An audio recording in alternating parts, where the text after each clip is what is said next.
The result of the state of division experienced by Muslims in this painful historical period is a fact. We hear about comic proposals. Reflecting the state of the diaspora the Muslims faced a few days ago, we were informed regarding Trump's proposal to relocate Palestinians from Gaza to Egypt and Jordan. Then we heard about Trump's concept of handling the Gaza Strip, that the US is taking control of the Gaza Strip. Now we hear about Netanyahu's proposal to establish a Palestinian state on Saudi soil. This is a completely new proposal. I mean, he offers an offer outside the box. They mentioned this in an interview on a Jewish channel. When asked, the commentator or broadcaster responded, "Can normal relations be established with Saudi Arabia provided a Palestinian state is established?"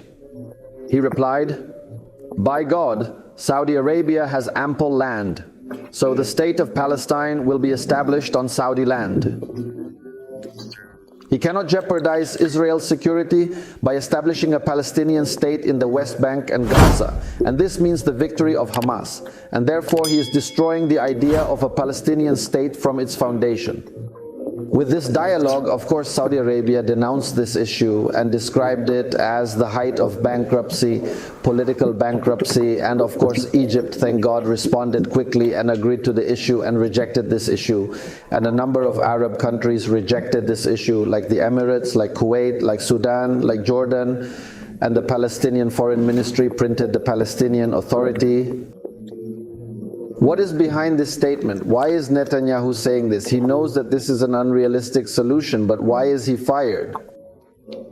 This, our brothers and sisters, is a well-known Jewish way. And by the way, Trump himself worked this way and practiced it clearly with us in this short period that has passed since his inauguration until now.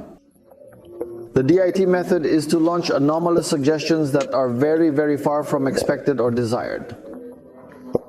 And this is not the main goal of those who made these statements. Like the Jews, for example, in our case, they are not martyrs. The aspiration that he wants to achieve, which is the establishment of a Palestinian state on Saudi land. But he is striking something very, very big. So people denounce this talk and they say to you, the Jews, by God, let's meet in the middle of the road.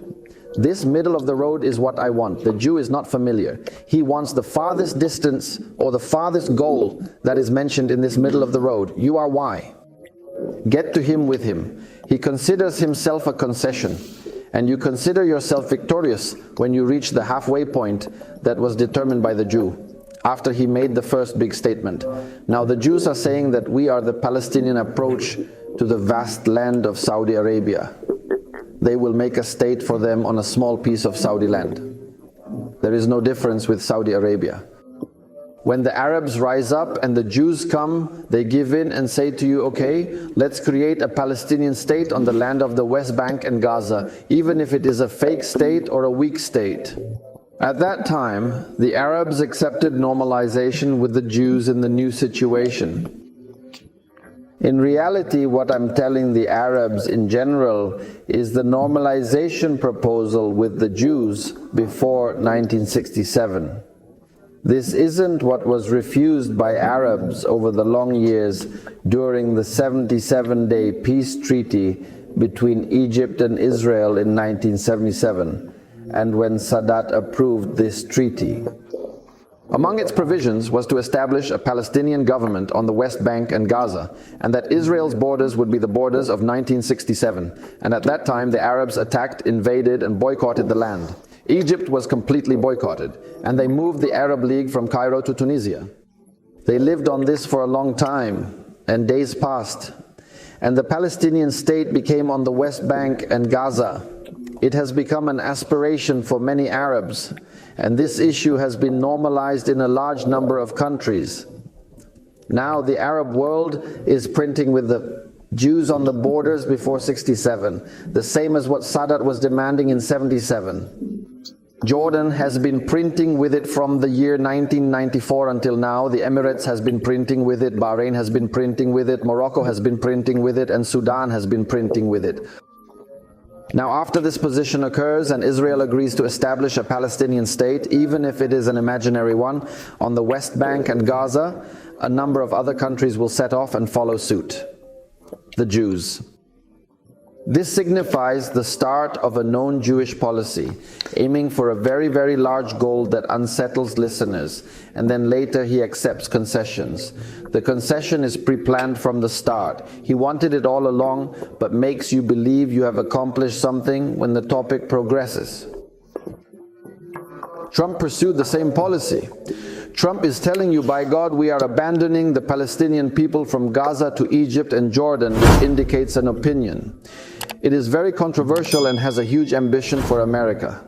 This may not be his last goal, and he does not want all of this. He does not want to displace the Palestinian people to Egypt and Jordan, but he is hitting a very big target. So after that, when he comes down to what you are under, be happy with what you are under. What is underneath this is the one who wants autonomy over the West Bank and Gaza. That's it, uncle. Don't abandon the Palestinians to Egypt and Jordan.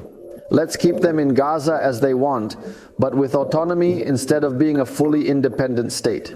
We say, I swear it's better than emigrating them outside Gaza. Or he tells you, I swear we can agree to this, but with a military force remaining. Jews in Gaza. Or in the Gaza envelope, so you say, there is no objection.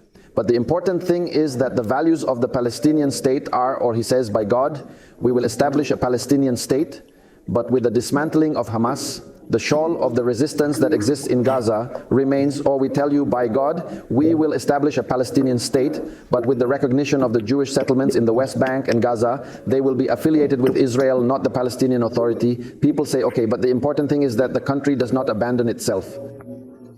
If it is a very, very big ambition that he has aroused people, and in the end he wants less than it, but he is delegating you with a break. So he realizes a high need, because when he enters the break, he is according to his whims and his desire. The same thing can be said about Israel's position on Syria. Now Israel has exploited the state of weakness that exists in it, the Syrian army and the unrest in Syria. So it struck the Syrian army and occupied some places inside Syria, outside the Golan or outside the borders that were erased. Before that, now he may come, I swear to God, and tell you, I swear to God, let's normalize with Syria and return to you the lands that we took above the Golan. Syria will come and agree to normalization in exchange for returning to it the lands in excess of the Golan, and it will also be allowed to have the Golan in its hands. He will tell you, okay, take the Golan and we will normalize. The Syrians agree to normalize with the Zionist entity or to recognize Israel. Although I do not expect it, they will easily hit the Golan because of the importance of the Golan. And we presented an episode before on this topic, unfortunately, our brothers and sisters. The Jews are exploiting the state of division among Muslims, which has made the targets decrease among Muslims, very noticeably now Muslims. They very much accept it, and it has become a dream for Muslims, for the Palestinians, to establish a state on an area of 23% of the Palestinian land, and 77% will be with Israel, acknowledging that it is the state of Israel. And we have the 23%, which is the West Bank and Gaza, and even incomplete with the settlements that exist in it. When Islamic unity returns and we see Muslims as one block, then ambitions will rise and we will think again about what we were thinking about before that, of liberating all of Palestine. We ask God Almighty to honor Islam and Muslims. God's blessings are good, and peace be upon you.